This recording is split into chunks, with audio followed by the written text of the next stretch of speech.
இப்படி நம்ம குடும்பத்தோட நம்ம ஃபேமிலியா இருக்கிறது எவ்வளவு ஒரு சந்தோஷமா இருக்குல்ல. சரி உங்க ரெண்டு பேரையும் நான் கஷ்டப்பட்டு காப்பாத்தேன். ஐயோ அம்மே, அங்க மேல ஏறி உட்கார்ந்தால உங்க கூட.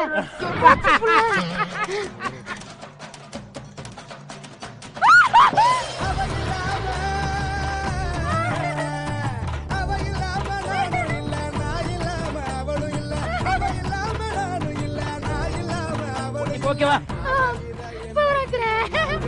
சூப்பரா எவ்வளவு போராட வேண்டியது இருக்கு பாத்தியா?